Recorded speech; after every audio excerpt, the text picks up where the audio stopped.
This afternoon, we are going to be hearing from Dr. Okanlami. I trust I'm pronouncing your name right, but please correct me. Um, we're going to have a discussion about disability health. And just from sensing my early engagement just a few minutes ago with Dr. O, this can be a really candid conversation. So as he moves through his presentation, we'd like for you all to feel free to interject questions. You can certainly raise your hand and we will recognize you and stop so that we can have a candid and meaningful conversation around the notion of disability health. We are recording, I believe, so be mindful of that. And we are going to go ahead and begin with Dr. O's bio so that you can have a sense of who he is. All right. So Dr. O is the Director of Student Accessibility and Accommodation Services at the University of Michigan, where he oversees the Office of Services for Students with Disabilities, two testing accommodation centers, academic support, and access partnerships, and the Adaptive Sports Fitness Program. He is also the Assistant Professor of Family Medicine. He is also an Assistant Professor of Family Medicine, Physical Medicine and Rehabilitation, Urology, Orthopedic Surgery, and the Associate Director of the Health Policy and Economics Path of Excellence at Michigan Medicine. Boy, Dr. O, that's a lot. He also holds an adjunct assistant professor of orthopedic surgery appointment at the David Geffen School of Medicine at UCLA in an effort to develop a robust adaptive sports medicine program in anticipation of the upcoming Los Angeles Olympic and Paralympic Games in 2028. Nationally, Dr. O has served as the Disability Issues Representative on the steering committee for the Group on Diversity and Inclusion at the Association of American Medical Colleges, the AAMC. He sits on the National Medical Association's Council on Medical Legislation and was selected by the White House Office of Public Engagement to participate in the Health Equity Leaders Roundtable series dedicated to exploring perspectives around access to care. Lastly, he was appointed to the America 250 Foundation Health and Wellness Advisory Council and President Biden's Council on Sports, Fitness, and Nutrition. And with that, I'd also like to say hello to Tina Rowan, the office's senior director, and to Tracy Connolly Jackson, and to Kiera Rowland, who are helping us to manage the Zoom meeting this afternoon. So with that, Dr. O, would you please take the stage? Thank you very much, Dr. Fletcher, and thank you, all of you, for inviting me. I'm going to share my slides here. So thank you for the introduction. As Dr. Fletcher said, I am Fermi Okanlami. Many people know me as Dr. O. I use he, him pronouns. I'm a middle-aged Black man with brown skin, short black hair, dark-rimmed glasses. I'm wearing a sweater and a wooden bow tie. Now, I tell people that I did a very brief visual description, not so that you get a sense of my fashion, but because what we don't often recognize is that individuals that are blind or low vision, that don't have the opportunity to fully see you or your slides, don't get the chance to fully participate in presentations such as these. Now, I'm going to tell you two stories off the jump. The first is that about maybe 2 years ago, I was giving the closing keynote at the American of Physical Medicine and Rehab annual conference. And afterwards, someone came up to me and he was in tears. So much so that he had to pause before he could ask his question. And when he was able to compose himself, he said, you know, I moved here from another country and I came here to be a doctor. I came here because where I'm from, they don't believe that people like me can be physicians. They believe that blind people should not be able to be doctors. He said, prior to this, I've been to countless academic presentations, and I have never felt as included or seen as I did today because of your visual description. Now, hold on to that story and listen to this one. I have a colleague here at the University of Michigan who is also blind, and he and I have had a series of somewhat contentious conversations about this practice of doing visual descriptions. He says, I don't know why you, Dr. O, a sighted individual, will think that me, a blind individual, cares anything about the type of glasses you're wearing or the fabric of your bow ties. He thinks it's so damaging and harmful, actually, that he wrote an article called Putting a Closing to Disclosing the clothing. Now, why would I tell you these two seemingly conflicting stories?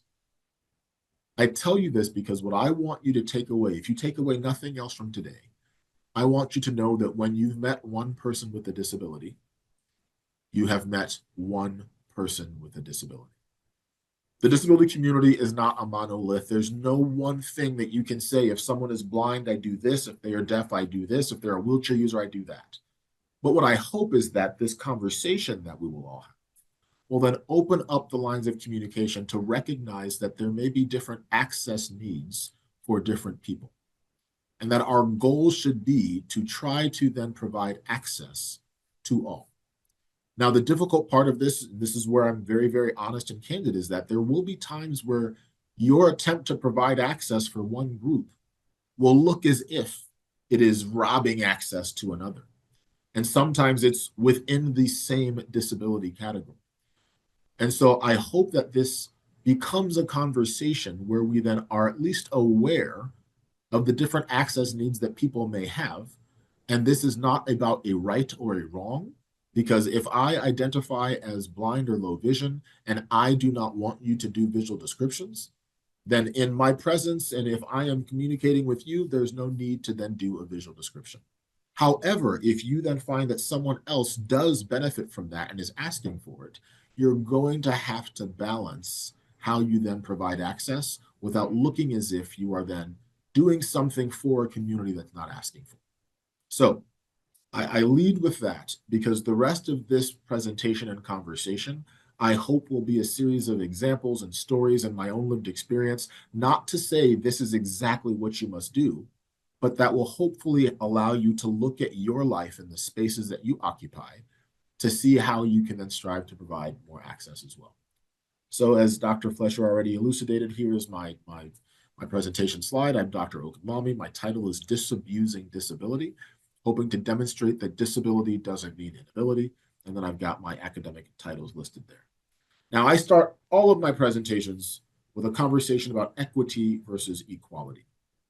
Now, as Dr. Fletcher said, I'm actually very open to you raising your hands, interjecting, putting things in the chat. I'm fairly adept at this Zoom world now, such that if you put something in the chat, it will not distract me at all. And I actually would love to then tailor this presentation and conversation in the direction that you all need. I tell people that I do not give the same talk in two different places, because if I show up assuming I know exactly what your community needs, that's an assumption that I come to without actually talking to any one of you about it. So I know that every single one of you has a perspective and an opinion on this topic, whether you knew you did coming into this or not, because disability is something that does or will touch every single one of us in some way. And I not only focus on disability, but I try to use disability as this gateway to talking about how we can try to provide more equity and access for all. So here's an image that I guarantee many of you have already seen before. It's an image of two different sides of a screen where we have three people. I call them tall, medium, and short, and they're each trying to watch what appears to be a baseball game on the other side of a fence. On one side, each of them is standing on one box, such that tall and medium can both see over or through the fence and see the game, but short is not able to see over or through the fence. Under that side, it says the word equality. Now, on the other side of the same image, the same three people are there, but now the boxes have been rearranged such that tall is no longer standing on a box. It can still see the game. Short is still standing, medium is still standing on their one box. It can see the game. But now short is standing on two boxes and can see the game. Under that side, it says the word equity. Now, feel free, if you were inclined, in the chat, tell me if you've seen this image used before, how you've seen it used. There are times where I will do that just to stimulate conversation amongst you all, and I will not necessarily, pick on any of the responses. But please feel free to share if you have seen it merely with a yes, or you can even go into more detail as to how you've seen it used. But many people have seen this image used in conversations around diversity, equity, and inclusion, in leadership presentations. People are trying to use this when they're trying to say that equity and equality are not the same.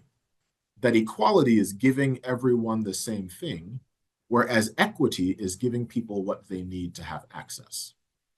Now, this next statement is going to be somewhat jarring, but I share it not just trying to be controversial, but I share it for a point that I will then talk about later on. Oftentimes after I do presentations, my slides go online at the institution or the organization, and people are able to provide feedback. And several months after using this, I went back to one of the images and I saw someone commented, why don't those insert racial slur here, buy tickets like everyone else, and watch the game from the inside? Yes, now only a few cameras open, and I saw Dr. Fletcher's mouth say, wow. Now, I show you this not because I'm just trying to create difficulty or controversy, but because we don't often recognize that when two people see the same image, they may see two very different problems. So most people see these images in presentations trying to talk about how to ensure that those outside of the fence can then have access to the game. Many people talk about different iterations of this slide that has no fence at all, and it's called justice or liberation. They have a glass fence that you can see directly through. Many people see this as the goal being to provide access to the game for those from the outside. But some people will see this and see people that are trying to then take or get something that they don't deserve, or that they didn't earn, or that they didn't work for. And I use this because having conversations about this cartoon is much easier than sometimes talking about the reality of what exists in our organizations and institutions. Because the reality of this image is really more like this. This image that now adds a third portion to that, that has reality with the tall individual standing on 7 or 8 boxes well above the field, and now the short individual standing in a box-sized hole. What often happens in the first image is people say, why did tall have to give their box up for short? People will say, well, I don't know what tall did to then work for those boxes, and should they be responsible for giving up one of their boxes for someone else? Just because someone may have more than they need is that they're responsible to provide for someone in need. Now, the other thing people will say is, I don't know what short did to dig themselves into that hole they find themselves in. So once again, is it my responsibility to give up what I worked hard for to then help someone who may have put themselves in the position that they are in? So while this is a seemingly simple cartoon, just trying to show an image of people trying to watch a game, conversations about diversity, equity, equality, inclusion are complex. And I often ask people, and you don't have to answer this publicly, but I want you to think about this as we go through this presentation. Which of these people do you identify with? Do you feel like you may be that tall individual that has many, many more boxes than you need, but maybe you worked very hard for every single one of them? Do you feel like you sometimes have just enough that you need, such that you're just able to scrape by like that medium individual, but if anything were to change, you suddenly no longer have access to the things that you wanted to have access to? Or do you feel like you're that person in that box-sized hole that was dug for you before you arrived based on some demographic that you identify with? Or perhaps there were decisions that you've made in your life that make you feel like you're behind. Now, I want you all to think about it, but I'll answer for you myself. I do not identify with any one of those people. I think that depending on how I am perceived by certain people and depending on the spaces that I am in, I am every single one of these individuals at some point or other in my life. I will say that being born an able-bodied man was a box that I probably didn't do anything to deserve myself. Being born into a family of 2 physician parents was something that was a box that I did not necessarily do anything myself to earn. But I've then realized that being a person of color in this country is a hole that was dug for me that I did nothing to earn. Now living in this world of disability is something that I did not necessarily do anything to earn. So when we look at this image, what I like for you to think about is the fact that while we can then make this concrete differences of different individuals, there are different times where we may identify with different individuals in this image. And the whole goal of the conversation should be about whether we truly believe that the people on the outside of that fence deserve to have access to what it is they're trying to get. So when we think about healthcare, it sometimes sounds like an easier conversation, because I would hope that many people that choose to go into healthcare feel as though everyone deserves access to healthcare. You know, if you are a physician already, we have taken the Hippocratic Oath, and people talk about it is our job to first do no harm. And we know that it is our responsibility, our obligation, and I would say our opportunity, honor, and privilege to be able to provide healthcare to everyone, regardless of their age, race, socioeconomic status, demographics, political opinion. And that is something that we all chose to do because we want to then serve. And so it should be a somewhat easier conversation within the healthcare system about what it is that we are going to do to reallocate resources to make sure that we give them to those with the greatest need. Now, that's the question that I ask people, is that in healthcare, do we feel as though that is our goal? That we should then provide resources based on who needs them, as opposed to giving resources in a space when they're not needed and people have the access that they need. Now, I want to tell you all about how I started to see life from what I call the other side of the stethoscope. Here's a collage of my life at different places. I told you all earlier that I was born to two physician parents and I was born in Nigeria. Both of my parents then immigrated to this country when I was young to then pursue postgraduate education, and we bounced around after that. So they came to Maryland, where they ended up having to redo their medical residencies because the United States did not recognize their training from Nigeria. So both of my parents went to Howard University for their pediatrics residency. And then my mother did her pediatric critical care fellowship at Johns Hopkins, and my father did his neonatal intensive care fellowship at Georgetown. Before we then came out here to the Midwest, to Indiana, where my family has been rooted ever since. I bounced around to school throughout my life. I went to Deerfield Academy, a boarding school in Western Massachusetts for high school, where I did all of the things, played all the sports, sang, danced, acted, did debate and speech team. And I say this not to be self-serving, but I say it because a diversity of opportunity and a diversity of experience and a diversity of thought is something that I was fortunate to be exposed to throughout my entire life. I then went to Stanford University for my undergraduate education, where I continued to do myriad things, but ended up running track and field all 4 years, was captain of the team my last 2 years, and considered taking time off after my All-American season to become an Olympic athlete. But my immigrant Nigerian parents had different plans, and I went directly to medical school at the University of Michigan. So there's an image of me jumping through the air at Stanford as an All-American triple jumper, then jumping through the air again after I graduated from medical school. And I had matched into orthopedic surgery residency at Yale and thought that I was well on my way to using my mind and my hands to affect change in people's lives, just like my parents had been doing in their clinical ones.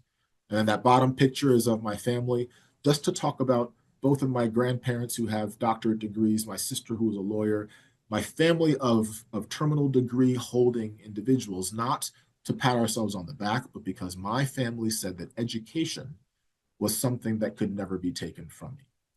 And that regardless of what happened, that was something that would then carry me through and give me access to spaces and places.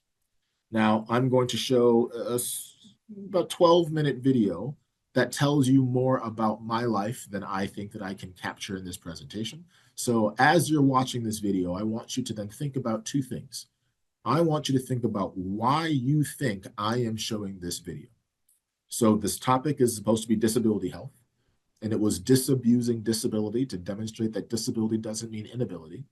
So I want you to think about why I asked you to see this video, but then I also want you to just reflect on what you feel and what you think about this video, regardless of what you think my goals were. And then my hope is that a few of you brave souls will be willing to share that after the video is over. And I promise you, I will share my own perspective on it as well. But spoiler alert, I will tell you what I want you to take from this video may be different than what you think I want you to take. And I will tell you that how I have used this video has actually changed over the past few years as I have learned more about the space that I am in. So there's no wrong answer, but I do want you to just be open and honest with yourself about what you feel when you see it, and know that I will likely challenge you a bit afterwards. So please take a look at this video. Come on, keep that energy. Keep that energy high. Get this. Try to get it on your own. 225? 225. Try to get it on your own. All my life, we knew something big was going to happen. Let's do it. Come on. Come on. Come on. I wanted to have an impact in the world. Lock it in. Ah. Ah. I thought that I knew where that impact was coming from. Come on, everything's tight. You got this. Bring it up. Come on. And then I jumped into a swimming pool and I broke my neck.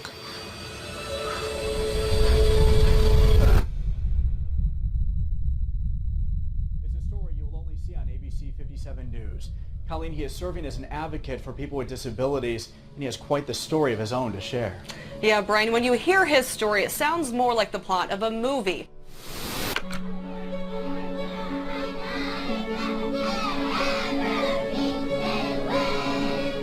We moved from Lagos, Nigeria to the United States to specialize in medicine. Femi, my husband, was a neonatologist, and I was working as a pediatric intensivist. We were excited and just had hope for the fact that we were beginning something special. Oh, this is too much. Gosh. Fermi started off as a quiet child, but there was something about him which made him unforgettable.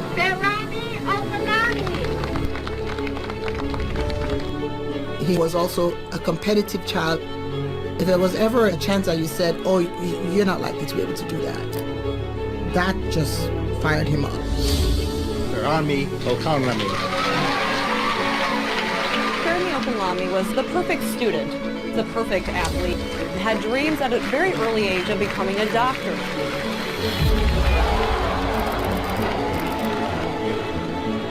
So this is team captain Okanlami. Is there a reason you wear blackout mirror shades? I like to walk by people and make sure that they can see themselves in me, because I want everyone to be able to find a little piece of themselves in Fermi Okanlami. He was in his third year of orthopedic surgery residency at Yale when something happened. An accident that changed the course of his life.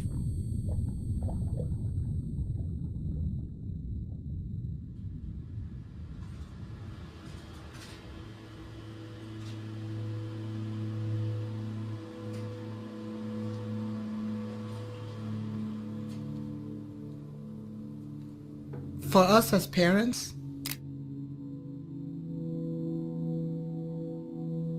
it was just sheer disbelief.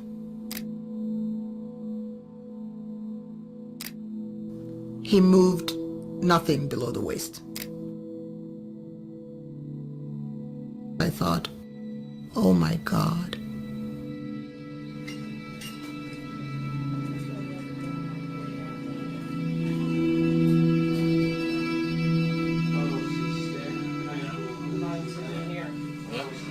Understanding that he had a spinal cord injury and that he was paralyzed from his chest down was devastating. Hold on, let me get his knee. One leg is crossing over the other one right now. Yeah. I want to get my legs in the... Okay, hold on to him for a second. Here, his legs. Okay, I'm not going anywhere.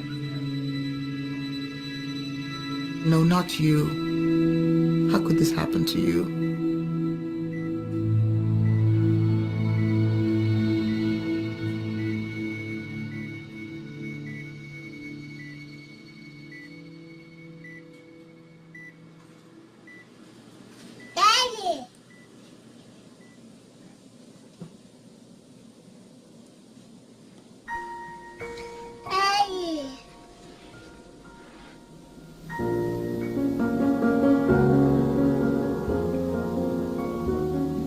I know that Fermi worried about how well he would be able to be a father for a young boy.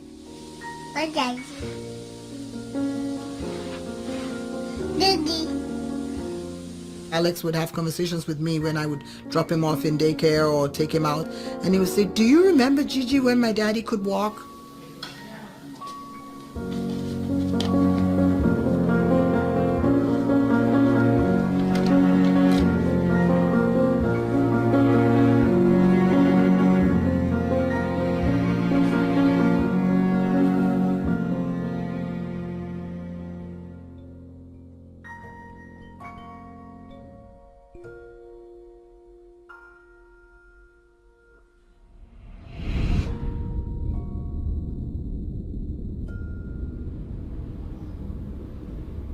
There's no way for you to know what your life will look like 10 years down the road.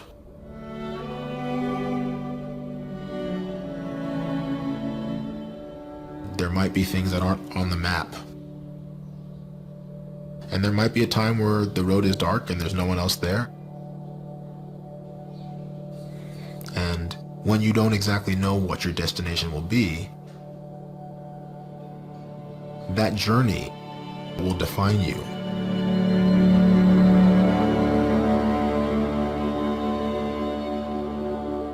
Believe in yourself, even when you think no one else does.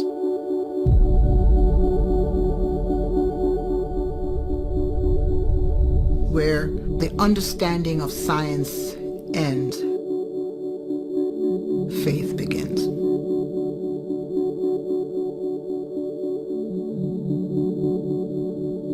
Faith is your belief in things that are not yet seen.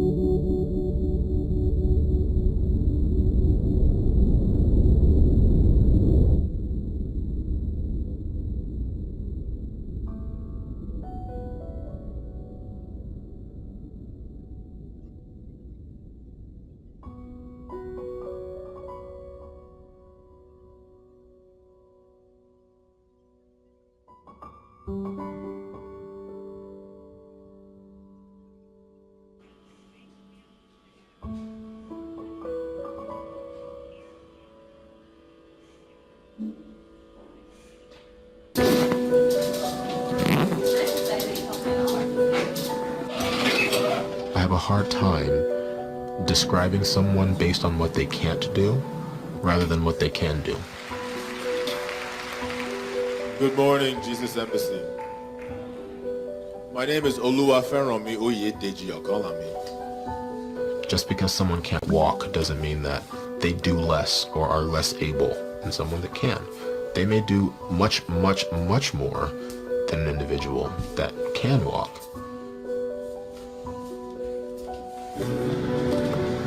Do you need help?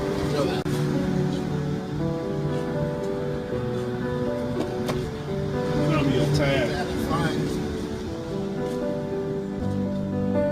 We can never lose our faith, even though there may be times that we feel we are unable. Even though society may even describe us as disabled. You'll never get to crawl unless you think you can run.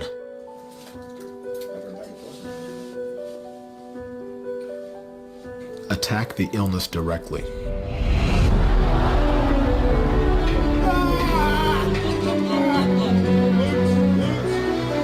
Rather than being defeated by it, the sufferers choose to accept it and use it to their benefit. We're helping Dad out today. The end of the journey is unknown, but regardless, the story is defined by the fact that something will be gained by the illness experience.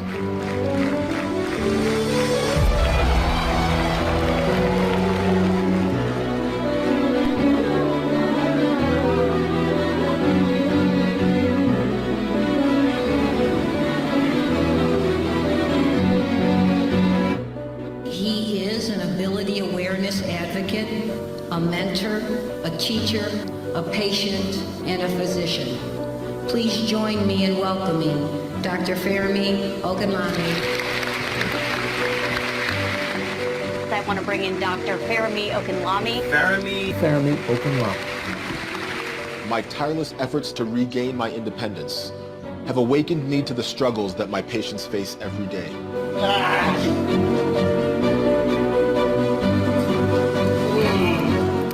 My experience has given me a mission to disabuse disability, to prove that disability does not mean inability.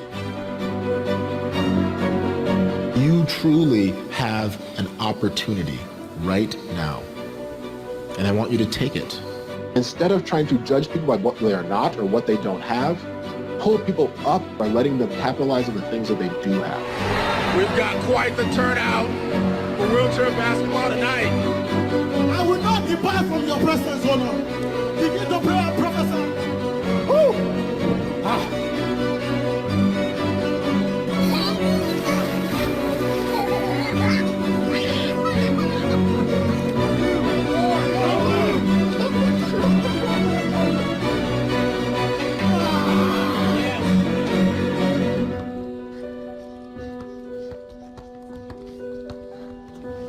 difficult to rewrite how your life is lived. Find a way to make the most out of whatever it is that you've been given. Find a reason to keep going.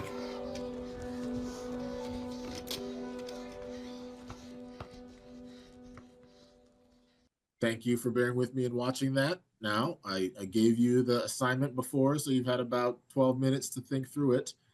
Does anyone want to share their answer to either one of the questions? Why do you think I asked you to see this? Or just sharing your own thoughts on what it brought out of you. What did you feel? What did you think as you watched that? And there are no wrong answers. As I said, I promise I will share my perspective on it because that will then frame the rest of this presentation. So who is bold enough to unmute and speak first, or raise your hand or put in the chat?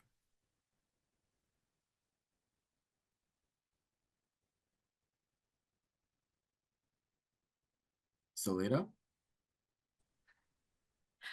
I was trying to get my thoughts together a little bit more. I'm sorry, but number one, like watching that video, just one of my main thoughts was like when you first came out on the stage and like you could hear the audience clapping, like I wanted to clap too. Like it's just a very powerful story, and I think that it really shows a picture of kind of like it tips its toe into equality versus equity just like a little bit. Like when you talk about just looking at what people can do, meeting them where they are at, not necessarily what we think they need, lifting them up and letting them see, yes, you can do these things. And you might even be doing more than I'm doing as, an able-bodied person. So I don't know. That was just kind of my thoughts. Thank you so much, Selena, for being the first person to share. So thank you for your thoughts. Anissa? Hi. First off, oh my goodness, sorry, my music in the background. I wanted to say your story and that video powerful, first of all. And secondly, just by watching that video, what I immediately thought about was how you went to school, you got all your degrees, you were very active in sports, you put yourself in those positions to be in that place for your future so you can be in all those spaces that you felt that you were supposed to be in, but at any time, at any moment, that can be taken away from you. But you did not let that defeat you. You continue to move forward and push through that. And it was just very powerful watching that. And it just makes me want to go try to do something and conquer something myself. So thank you for sharing that. I'm sure you're doing plenty, Anissa, but thank you. Anyone else? So, Dr. O, for me, I've been toying with the idea of collateral beauty versus collateral damage. And I guess it was just really clear that you leaned into the collateral beauty of your experience. I've not heard that, so thank you for that. Collateral beauty versus collateral damage. All right, now I will share with you all my thoughts on this. And I think I told you that unless anyone else is burning to share, but and I will reach out. There are two in the chat. One says to show that not any picture can depict the reality of every individual, that the story changes with the events in life. And then the last one that came in said that was beautiful. It reminded me of a time I faced a major health issue and how you find something deep inside you that you don't realize is there to push you to get through it. This was a powerful reminder of how these events can change your life, but that doesn't mean it's for the worse. You can use that to create a new vision for yourself, and I needed that reminder. And I also want to thank Diane earlier. I did not bring up the fact that she said, I don't feel that the options are win versus lose with respect to the boxes and how and where people see themselves. I don't assume there are a limited amount of boxes. So thank you for sharing that part. So, now Diane, please go ahead and speak, Diane.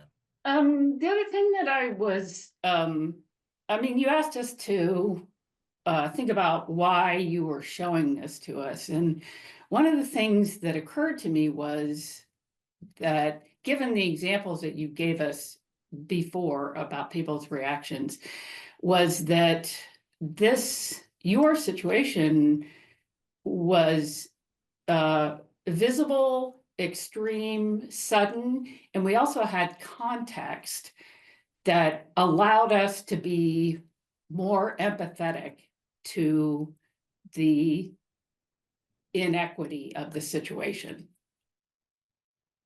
Thank you for adding that piece, Diane. So I will say that my perspective on this has changed. So when I first put this together, I didn't put together the context behind this is one of my friends from college who was a swimmer with me. He was a swimmer at Stanford when I was a track and field student athlete. He now is a filmmaker. And he approached me several years ago and said, I've been following your journey and I would love to tell it. And I would love to tell it in sort of an artistic way. Now, I first said to him, no, thank you. There's no story here. I don't really have any desire to have a movie made about me, but I appreciate that you were following my journey. And he said, no, really, this isn't really about, trying to make a movie about you. It's more about me trying to then recreate art in a way that is passionate to me. And I said, okay, if that's your goal, please go for it. And as the film was being created, I showed different people the teaser or the trailer, different iterations of what you just saw. And someone by the name of Judy Heumann, who I don't know if any of you are familiar with Judy Heumann, but I will encourage you, if you don't know Judy Heumann, to look her up after this presentation. Heumann, Judy Heumann. Unfortunately, we lost Judy last year. But Judy, I tell people, is to the disability sort of rights movement what Rosa Parks and Martin Luther King were for Black civil rights. Judy was a juggernaut in the world of disability. And if you haven't heard of her or heard of the movie called Crip Camp, C-R-I-P, Camp, C-A-M-P, I encourage you to then look up both Judy and Crip Camp and then watch Crip Camp later. But Judy is really one of the people that we kind of give credit for the Americans with Disabilities Act and a lot of the work that's been done to provide equitable access and opportunity for the disability community. So I was fortunate to get to know Judy in sort of the last years of her life, and I showed this to her. And Judy said, you know what, Dr. O, if I didn't know you prior to having seen this, I don't know that I would have wanted to. And I was like, whoa, Judy, I thought we were friends. Why would you say that? She said, well, Dr. O, look at it. It's all about, standing and lifting weights and walking and huffing and puffing and strength. And I was like, yeah, isn't it? I had this devastating injury and I was blessed with some return of function. And, I just really worked hard. And isn't that great? She said, well, you know what, Dr. O, you have a platform now.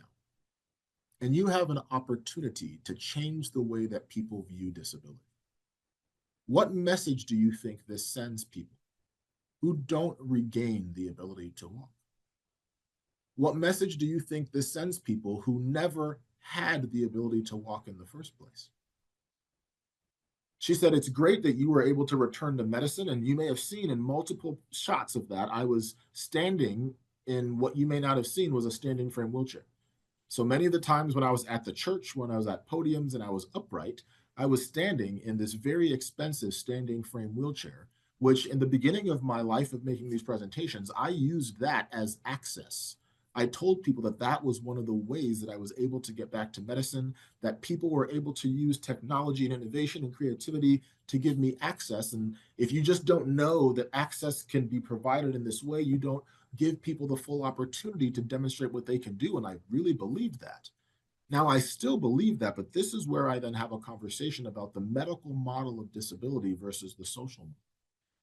The medical model, which all of us are taught in healthcare, regardless of if you are a doctor, a nurse, a PT, or OT, is one that sees disability as a deficit. It sees it as a negative. It sees it as something that should be rectified or fixed or cured or prevented. Now, on one side, there is absolutely nothing wrong with that because that is the world of medicine. People would say, well, isn't it our role to then cure or treat or prevent or rehabilitate? Isn't that what we should want to do? Now, on one hand, absolutely yes. But on the other hand, the social model of disability is one that does not see the disability as something wrong with the person. They merely see it as the lack of access being provided by society. So that is where I then use the image that you see on this slide now as a way that I open up the conversation around disability and access. This is the same theme of the first two images I showed you with the game and the boxes. But now if you look at this image, I cannot just call them tall, medium, and short. I was very intentional about how I described the people to you the first time. And the words that I used to describe them were the lens through which you saw that image. I never said anything about the color of their skin. I never said anything about the way that if someone was standing or sitting. I never said anything about their hairstyle or their clothing. And if you look at this image, there's enough diversity in the image, people with different skin tones, hairstyles, clothing styles, means of mobility. And I noticed later on that there's a rainbow in the top right corner, which I use to then represent our LGBTQ plus population as well. So when we have conversations around diversity, equity, and inclusion, are we truly thinking about everyone and about what access needs people may have? This is also where I talk about the fact that my lived experience is a lived experience of physical disability. But that does not mean that that is the only disability that we need to be aware of. There are individuals with non-apparent, and sometimes people say invisible. I personally just don't use invisible because I think that means it's not seen and it's not there. And just because something is not apparent does not mean it is not there. So that's just my N of one opinion. That's not saying that you should say non-apparent versus invisible, but that's another conversation. But I think, especially in healthcare, there are many more people that have non-apparent disability that need access that we're not providing. But the one that people are familiar with talking about is physical disability alone. And so while I craft my narratives around my lived experience, I always want to make sure that I discuss the fact that not all disabilities are visible. And as I said, this is sort of a gateway to greater conversations about how we can provide access. And so if someone were to give me 2, 3, 7 boxes, those boxes would not allow me to have access. But if we rethink the way that we provide that access, and we, pun intended, think outside of the box, and we take the wood instead and make a ramp, that ramp is something that gives me access that would not have been provided if we did not see that people may have different means of being given access. And to go back to the very beginning, as long as we think that everyone deserves that access, we shouldn't then stop at the fact that someone needs a ramp, whereas someone else needs a box. And this is also where I then say, I feel that everyone can use the ramp, while not everyone can use the box. So what opportunities do we have to demonstrate what this cartoon shows, which I'll talk about? Whereas there are places that we can create access that benefits everyone as opposed to access that we think is for few. So here's a cartoon of something that just happened last night. We all know that there was snow that fell overnight and throughout the day, and people had to shovel their driveways this morning. So this is an image of a school building, which I know some of your schools were shut down today because of the snow. But there's snow outside of a school building, and there are about 5 or 6 children waiting to then go in from the stairs. And there's one child that's a wheelchair user waiting to go in from the ramp. And the custodian is shoveling the snow off of the stairs, and the child in the wheelchair says, "Could you please shovel the ramp?" And for those of you that have read ahead, you know the punchline. The gentleman says, "Well, all these other kids are waiting to use the stairs. When I get through shoveling them off, then I will shovel the ramp for you."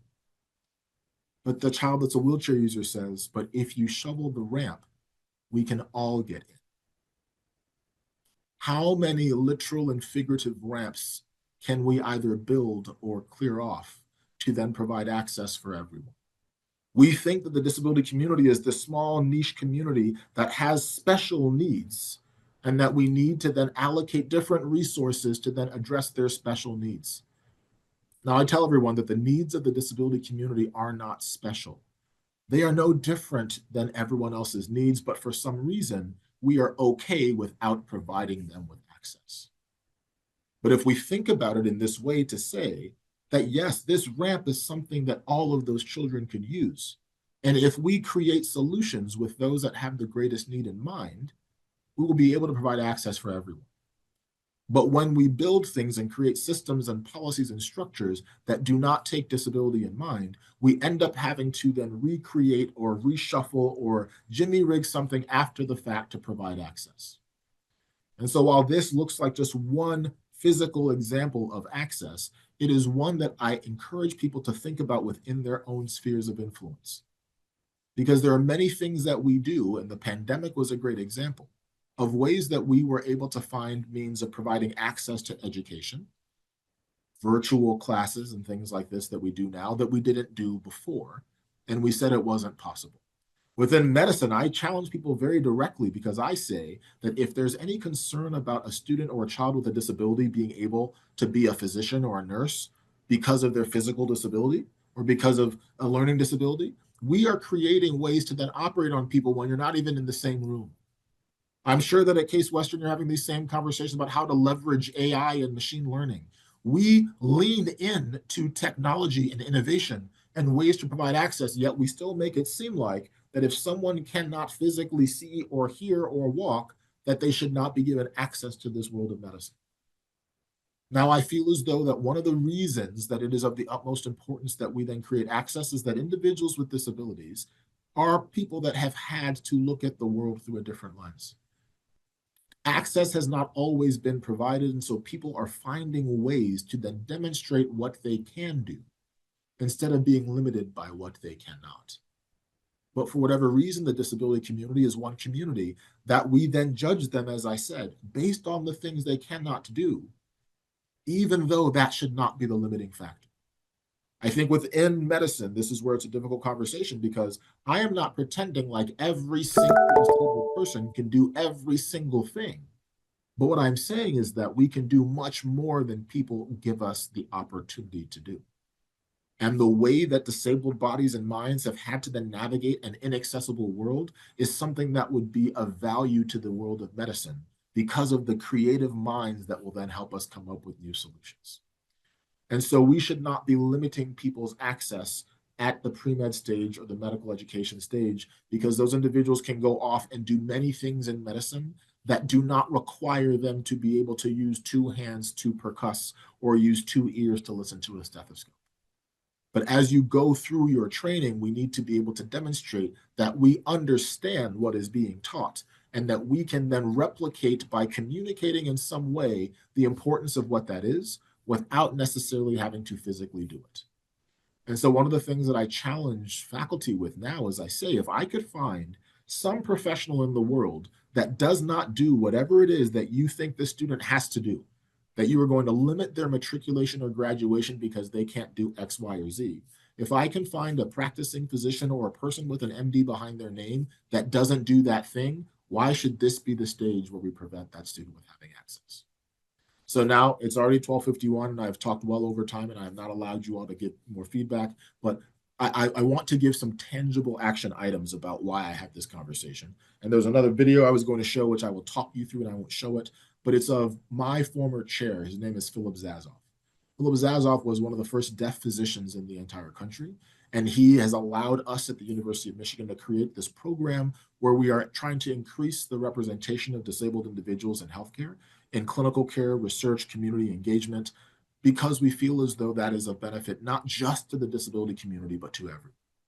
And what he did was he was someone that gave me access and gave me a chance. And so I tell that story and I use that video, which I can share later with you if you want to have it in your slides afterwards. But to be able to then see how someone can be the individual that gives someone a chance because they provided them with access and opportunity. And I say that each and every one of you on this call has the ability to be that person to give someone else access. Because I tell people that I am not the first or the best or the only, and I did not know this world of disability before I lived, as I now say, on the other side of the stethoscope. So I come to this conversation with humility and saying, I am still actively learning more about how to provide access. And I told those two stories in the beginning because there will still be times where trying to provide access for one individual with a certain identity of disability will feel as though they're saying that that's the wrong thing for you to do. And in medicine, you will see the same thing. There'll be times where one physician will think that what you need to do is X, and another physician will think that what you need to do is Y, and they're both trying to take care of the same patient. And so what we do in those scenarios is we have conversations with each other. We talk about who is on one side of the fence or the other. At times I elaborate on that analogy and I talk about what happens to the people inside of the fence. And I've used stories about baseball and softball players that say, our goal is not to keep people out. We would love to have more people watching our game, but that fence is actually there to denote what a home run is. And if we don't have a home run in our games, we can't play the sport that we love. But if we knew that people needed access, we could communicate to figure out how to ensure that we can play the game that we love and you can benefit from it as well. So I'm very intentional about the pun, about being able to talk to people on both sides of the fence to be able to understand how we can create access for more people if that is our goal. If our goal is truly to create a society where everyone gets the access that they deserve, and that you look at people and do not judge them based on what they cannot do, but you find ways to create access to show what they can, we will have a world in which disability will not be pathologized and stigmatized in the same way. Because not everyone is going to have the resources, and I want to go to Anissa actually, because I value you for bringing that up, but what I feel about that story now is that I am where I am because of all the boxes that I had been given prior to my injury. And I am where I am now, not just because of the work that I put in, which I did put in, but because I was blessed with 2 physician parent family. I was already a physician. I had insurance, and I was able to then have access to rehab and to things that not everybody gets. So when I think about my patients and when I think about what they will have access to, and I compare it to my life, I do not want my story to be used as this example of, oh, well, anyone can do it, because it is much more complex than just the hard work that I put in. And there's a lot of access that I have been provided prior to this that we have not been given to other people. And it's because of this stigma that we create around disability that makes people think that disability means less than. Disability means that you can't. Disability means that we should be protecting people from this disabled person who may then harm them if we allow them into this space. I've had people say, Dr. O, with all due respect, I have a hard time seeing how someone who can barely take care of themselves will be the best physician for my child, for my parent. Now, as difficult as that is to hear, it is because of the way our world still describes disability. And the medical model is one that I think is of value because it gives us the opportunity to create solutions that some people may want. But I think that what we have to do simultaneously is those of us in healthcare need to ensure that we are not pathologizing all disability. And we allow people to see that disability is merely a diversity of the human experience. And that there are people that, if given appropriate access, you will not see disability in the same way. I'm looking at the screen right now, and there's several of us that wear glasses. Most people don't consider wearing glasses disability. But disability is this spectrum that all of us are on in some way. And we draw this arbitrary line where we say these people are disabled and these people are not. But vision is something that many of us would not be able to operate at our optimal efficiency if we were not allowed to wear our glasses or use our contacts. But people don't see that as inappropriate access yet. We have normalized glasses such that people are not pathologized for needing them, right? But what I'm trying to say is that something as simple as glasses is one way to provide access. But not everyone will be able to have the type of access that allows them to then have a standing frame wheelchair. And we need to create a world where we have curb cuts and ramps and lifts and elevators and limited distraction environments and extended time and low sensory spaces, so that people that then need access in different ways, whether it's due to an intellectual, developmental, or physical disability, are not living in a world where they are seen as less than because of that. And so the last slide that I will show after going through a bunch of these things that I wasn't going to show is that this conversation around disability can seem large and daunting. And people think that if you're talking about ableism, which I didn't get a large chance to go into, but ableism is this belief that there is a standard of body or mind that everyone should have, and we create resources and access and systems based on that standard. The fact that everyone thinks that someone who then ends up becoming physically disabled and can't walk, that the goal should be walking, is because we still look through this lens of standing upright on 2 legs that are your own as that norm for what everyone should strive to then have. So whether it's paralysis or amputation, we push people towards this return to normal. That is what rehabilitation sounds like. I've been blessed to be appointed to the National Institutes of Health National Advisory Board on Medical Rehabilitation Research. And we just had our board meeting just earlier this week, and we had this conversation, which is that medical rehabilitation should be seen as a positive thing. People are talking about brain-computer interfaces, all these expensive and innovative techniques and technologies that will allow people to regain function, to rehabilitate in a way that's amazing. But the purpose of our presence on this board is also to say that we simultaneously need to create a world that does not make individuals that do not have the capability, capacity, or resources to get a brain-computer interface to be able to be in a world where whatever function that they came into this world with is something that we allow them to have access in spite of. And so while this seems like a big thing, I say that if you think you are too small to make an impact, then you have never spent the night with the mosquito. So everyone has the opportunity within their sphere of influence to give someone a chance, to recognize that disability does not mean inability, to not judge people based on what they cannot do, but to give them the opportunity to demonstrate what they can, and that hopefully then we will find a tomorrow that is better than our yesterday. Because I told you that I did not see this way prior to my injury, and I do not know that I would have otherwise. But what I'm not saying is that everyone needs to be disabled to then support access for the disability community. And this was, just as I said, a gateway into talking about creating access for all with disability, which is ubiquitous. It does not discriminate based on race, gender, ethnicity, socioeconomic status. So that corollary to how we can create access for other people can be a framework to think about who deserves the access and how we provide it. So we're at time. I apologize for not leaving. Are interested in sticking around for some questions. Thank you, Dr. O, and no need for an apology. Your talk was robust, and I think it really leaves us with the notion that each of us can make a difference in the life of one regarding the notion of access, right? Absolutely. So we can hang around if anybody wants to stay, if anyone has any questions. Thank you, Camille. I just saw you. Anybody have any questions, thoughts, comments? What's burning on the inside of you? Hi, Sel. How are you? Any thoughts? Carolyn, is that a camera on for a comment? Wow, you're quick. Yes, hello. Thank you so much for your talk. My question is regarding being a voice at the table, especially for often voices that aren't allowed to even get there. So if you have any recommendation in advocating in a hierarchical organization from the bottom to reach the top. Absolutely. So thank you for the question, Carolyn. And I say that, yes, both things need to happen.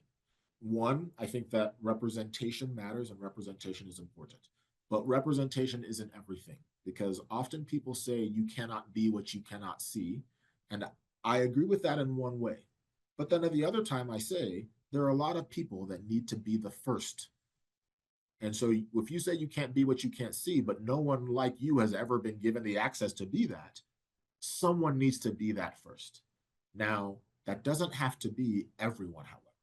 And so I think that if you have the opportunity, like the way I feel is I've told people that my perspective has been that I have wanted to stay in the system, to get to the top of the system in order to change the system. That's been my approach. But I recognize that I have peers and colleagues who do not believe in the system any longer and want to then go around or outside or through the system in order to change it. And I've even had people be as very direct as giving this example and saying, if you look at any sort of civil rights movement in this world, it did not happen because the minoritized and marginalized waited around for someone to then give them the access that they were not being given. People needed to then fight for that access. And so I think that depending on your position, your positionality, and your power, right, and your privilege, you then can determine what levers you have to pull, right? And then I talk about, in terms of, you said the bottom up as well, I have to be honest with people where it's not always safe to then speak up when you are not in a position that's protected. And I have very honest conversations with people where I say, I wish I could tell you, yes, you should speak up at this time, right? A classic example that happens often is around students disclosing disability when they're applying for insert next step of their career here. What I, as someone who runs the Disability Services Office, what I would really want to say is you should absolutely then disclose so that you can know that if the space that you're going to, if they are going to be accommodating to you, and you shouldn't want to show up in a space that they're not going to provide the access that you need. But I would also be lying if I said that I don't think that at times that is then held against people, and people are not given the opportunities that they deserve, because now a system worries about giving them the accommodations. They worry about it being too expensive. And so, long-winded way of saying, I do think that all levels of the hierarchy could benefit from people speaking. But I know that there are risks associated with speaking at different levels. And it doesn't even mean that the people at the top are protected. It just means that they are in a position to have more of a voice. So the summary that I have is it takes everyone working together. And I often use sort of good cop, bad cop examples where I say there'll be many times where I leverage my radical outside of the building colleagues who are the ones like, I don't care, I will burn this whole thing down. And I say, okay, so here's the way we do this. You're going to talk about burning the thing down. And then I'm going to be in the boardroom meeting, be like, oh, you really need to understand my friend Carol. And she's really passionate about this. And I know she means well. And this is really what she was hoping to say. And you know what? I know her and she will burn this thing down. So I think that we can probably find a way, because if you really look at what she's saying, at the heart of this is the concern about our students that are not being given access. And so I'm sure that as our institution truly wants to then provide access, I mean, look at what we put in our mission, vision, and values. It's actually directly in alignment with what Carolyn is saying, but I don't think that we're really living into that value in this particular situation. And so I'm sure that you would want this to then to go in a direction where we're giving the access that I know that you want to give. And so just, we can find a way, right? And I mean that, like, that is a joke, but it is real. And that if you, all those people exist in our spaces, and I actively have to have, and I'll be direct, I'm not being political. Right now, there are a lot of conversations happening at many institutions about how we're going to have these conversations, and people do not agree. I'm not even telling you what conversation it is, but we all know what different conversations are going to be happening. And we need people that are in positions of power to speak up about what is important and needed when others don't necessarily have the positional power to do so. And that's just, it's hard. And I say that I look at myself every day and I ask myself if I'm continuing to live into my values, because if I am going to ask someone to risk something to speak up, I have to then question if I am willing to risk it as well. And so I don't ever tell someone what they should do. I have conversations about what they could do, and I'm honest about what the potential impact could be. That is, I think, the best way that we can support one another, because I'm not going to gaslight someone and pretend like the experiences that they've had are not true and that they're just going to be perfectly fine speaking up. But at the same time, I don't think that we are going to then get change until more people speak up. And it doesn't always mean in a negative way, right? There's someone by the name of Haben Girma. If you don't know Haben, you can look her up after this as well. Haben, last name Girma. I just got to be with her actually at the AAMC a couple of weeks ago, and we did a session together. She is a deaf-blind woman who, her book is called The Deaf-Blind Woman That Conquered Harvard Law. It's named, Haben is the name of her book. And she actually uses humor very well in terms of how she then talks about ableism and access. And I've adopted some of her stories and like co-opted them in the ways that we talk about it. And I do believe that if you think about sort of this bell curve, there are lots of people that are in this middle part of the bell curve who just don't know. They want to help. They don't know how. I talked about the people that said insert racial slur here. Those are people on one end that exist. And I'm not going to pretend like they don't exist, but my focus is not them. My focus is the people that would like to do better, but just didn't even realize how they were unintentionally complicit in a system of ableism. And when approached in a way that shows them how they could provide more access, I have seen positive results, right? But I don't focus on the people that I know are looking at an image that I see, and they very intentionally see something different than me. And when told that they are seeing it differently, they don't want to see it differently. They want to see this as they don't deserve this. Why are we jumping through hoops to then have these disabled people become doctors? Shouldn't we just be telling them they should be doing something else? I don't want a disabled doctor like making a mistake on my mom. Those people, I don't need to talk to you right now. I'm being very serious. There are a lot of people that are just like, but Dr. I just help me understand. Like I've got this student who is deaf. I don't understand how they're going to use a stethoscope. Or I have this student that is blind, and I don't know how they're going to do a surgery. or have a student who has anxiety, depression, schizophrenia, ADHD. I don't know how they're going to get through their psychiatry rotation, right? Then let's talk about it. Let's talk about what your concerns are. Let's talk about what barriers the student may experience or this trainee, and then figure out how to make it work. Because I am telling you, we put people on the moon. We can get disabled students through medical school residency fellowship. So please miss me with this whole conversation that it's not possible. Do not cite patient safety. Tell me that you just don't know what you're doing, and then we can work together. But that's the hardest part, is for people to acknowledge that what this means is I've been a faculty member, physician, professor for 25 years, and I have to admit to you that I don't know how to support this student. It's much easier to say that there's something wrong with the student and maybe this is just a profession that's too hard for them than it is to acknowledge our own weaknesses and our own inefficiencies, and then be able to get help from a community that we inherently look at as less than. That's the straight truth about it, is that people feel some type of way about getting support or advice from people who they look at and they think that they should pity, because they think it must stink to live in that disabled body mind. And it doesn't. That's why, depending on how much time we have at times, I tell people, look, you don't need to feel sorry for me for anything. I've got a good life. I've got wonderful resources and support and family and friends and a job. And I see a whole lot of other people that need support. But you look at me wheeling down the street and you think, oh, that poor man, just, it must be so hard. People see me at the grocery store and they're like, I'm just so inspired by you today. If I were in your position, I just don't know if I could. I'm just getting milk for cereal. If you wanted cereal, you don't think you could go to get milk. I don't know what's happening in your world, but I hope that you get the support you need. But like, there's nothing inspiring about me showing up at Kroger to get some cereal today, right? But that's the reason that it happens, is because people look at disability and they think less than.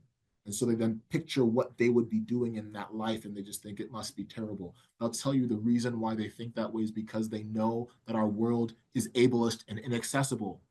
And so they just think, man, I don't understand how I would navigate this world because the resources aren't there, the access isn't there. So what I tell people is that the past may not be your fault, but the future will be. So I ended and I said this line, so what is it that we can do to make someone's tomorrow better than their yesterday? That's all I ask. That's all I ask. And if you think about every day with that mindset, people look at my skin and think that blackness is bad. And I tell people that as a black man, I don't see anything wrong with being black, no more than I see anything wrong with being disabled. And I tell people as well, I am disabled. There's nothing wrong with that word. I am disabled. It is true. My legs don't work the way other people's legs work. Even my insides don't work in the same way. I then need different resources to live my life. I don't have special needs. I have needs that everyone else has, but the way that I achieve those needs is through a different mechanism of access. Everyone is somewhere on that access continuum, but we are arbitrarily drawing a line between those that we consider able-bodied and disabled. And that's a whole nother long conversation, but that is what I'm just encouraging people to do. And especially in healthcare and medical education, we can do this, and it will result in better clinical care for disabled patients and non-disabled patients. It will lead to a world where disability is not stigmatized and pathologized in the same way, while allowing innovation and technology to find cures and solutions, and also letting people that don't see or hear or walk to be able to benefit from those innovations if they want or if they don't want. But access can be provided in ways that we just don't allow. Thank you, Thank you. Dr. I want to just quote everything. Will we get the transcript of this? I feel like I could directly plagiarize so many of the things that you've said in my future writings and advocacy work. So thank you so much for your time today. And it is not plagiarism when I say please, because this is a team effort. I totally mean it. I'm in communication, so I'm overly particular about plagiarism, but I will credit you. I promise. Excellent question, Carolyn, and comment. Anybody else have any questions before we prepare to say goodbye? I just wanted to ask a little bit about your experiences just with general ableism, and even when you were going through that initial sort of um, just change, like, you know, very big change from being an able-bodied person to now you are disabled, and kind of what you faced just going through that, where you were trying to figure out what it is you need, healthcare providers were trying to figure out what they could do. Just, I mean, how can you really, I guess what I'm asking is, how can we really make sure that we are advocating for what is best when maybe we don't know what's best and you're also still trying to navigate what's best for you? So thank you, Selena. That is an amazing question, and I will answer it in a concise way as possible. We are all human, and I will say that my journey was an interesting one because I was this all-American athlete, orthopedic surgeon who my physical abilities were what sort of had defined me up to that point in my life, right? My intellectual as well, but orthopedic surgeons are often known as the jocks of medicine. And so you go from being an orthopedic surgeon or orthopedic surgery resident to a quadriplegic who cannot put a fork to his mouth and scoop his own food. So as an identity, yes, it was very jarring. And the beginning of this for me was all about regaining function. Like that going for the gold that you saw, it was all about regaining function. And that's how I felt for a significant portion of my life, right? Of post-injury life, was the more function I can gain, the better. I got to a point where I would say it was even tough with my family because I started realizing I want to live my life. I can't spend every hour in therapy when therapy is no longer allowing me to be at work or at school or doing what I want to do in life. And so I had this balance where I was still very fortunate, where I had long-term disability insurance. I was able to then get a master's degree during my rehab. But then I started back up into residency before I finished my master's degree. And I started to slide back in terms of my physical recovery. So that the place that I was there at Project Walk, I took 6 weeks off, used FMLA because I was no longer able to walk in the way that I was able to do before. Like I was losing function that I had regained. And so I was like, whoa, whoa, whoa, can't have this. Took time off of work, went out to California for 6 weeks to do this intense therapy. I regained a bunch of function again, right? The movie was made, all these positive things. It wasn't sustainable. It just wasn't. And while I really was pushing and working hard, I wanted to make an impact. And I saw that if I put a lot of my efforts towards creating access for other people, right, that more people get access. But what it turned into was I am no longer doing the physical therapy that I had time to do before because I now run an office with 40 people. We manage academic accommodations for the entire University of Michigan.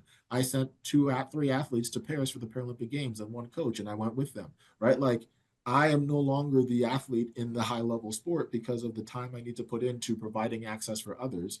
But the long-winded story here is that it has been a journey for me and my family and my friends, because you're right. At the beginning, people thought they were being helpful to me when they would say, oh, people with your level of injury are not usually going to regain this amount of function. And that was a challenge to me. And I was like, oh, really? Bet I will see you. And I showed them, you don't know who I am. And I will show you just how much recovery I'm going to get, right? But at the same time, they weren't trying to limit.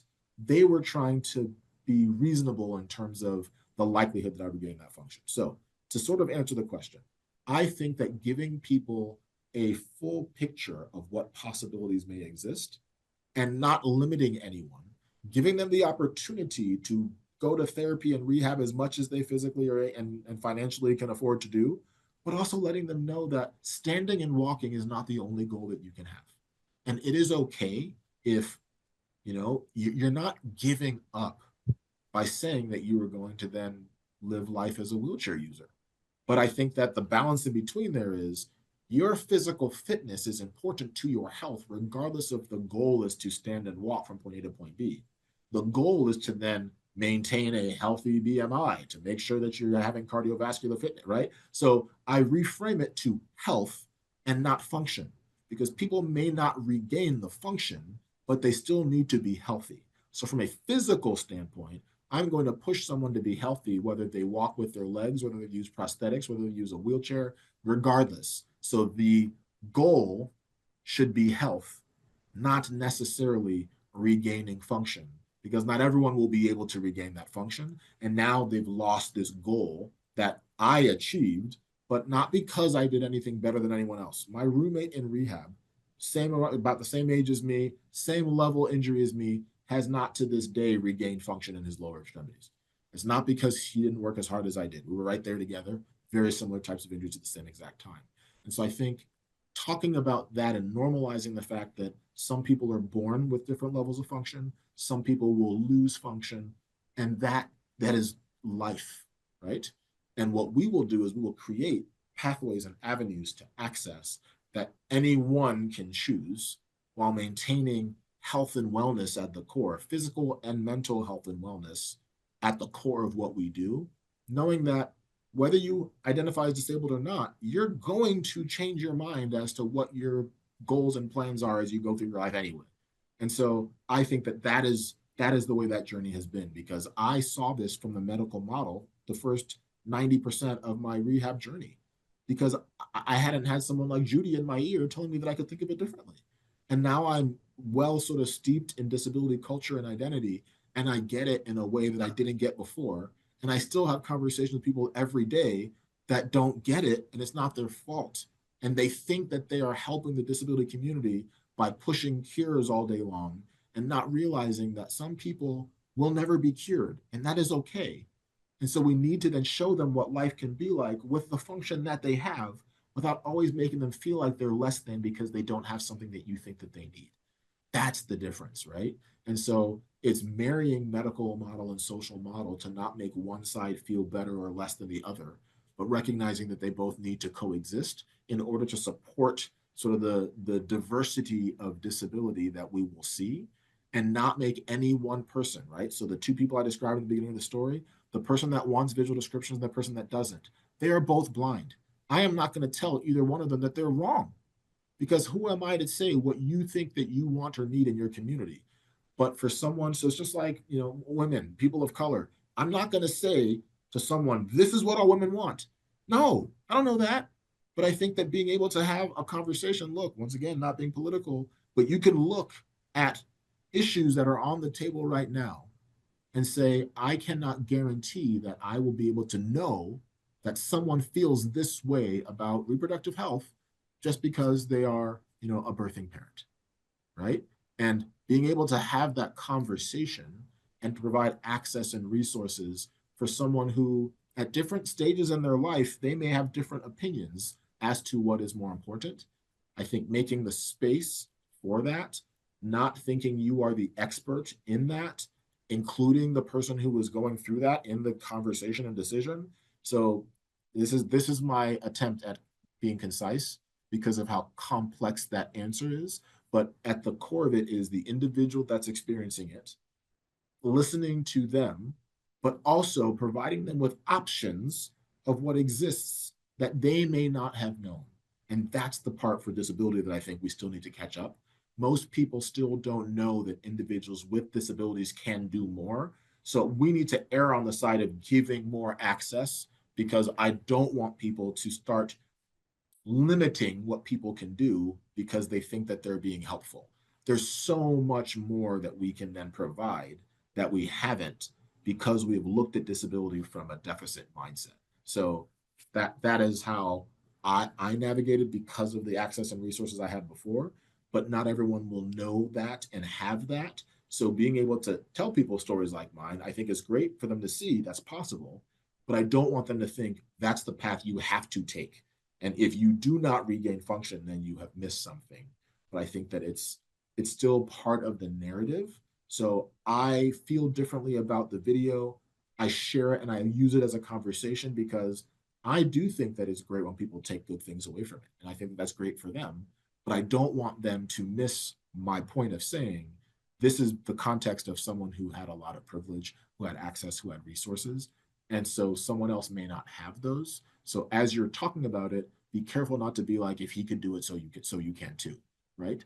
And that's the takeaway from me. So sorry for that long-winded answer. No need to apologize. You're very well spoken. I really appreciate all that very much. Thank you. Thank you for the question. Thank you, Dr. O, and thank you everyone who stayed with us for this extra time. We don't take your extra time for granted at all. So thank you, Daniel and Carolyn and Reagan and James and Rebecca. I feel like I'm on Romper Room and I just dated myself. And lastly, thank you, Jan, for staying with us for these extra few minutes. All right. Thank you. Yes.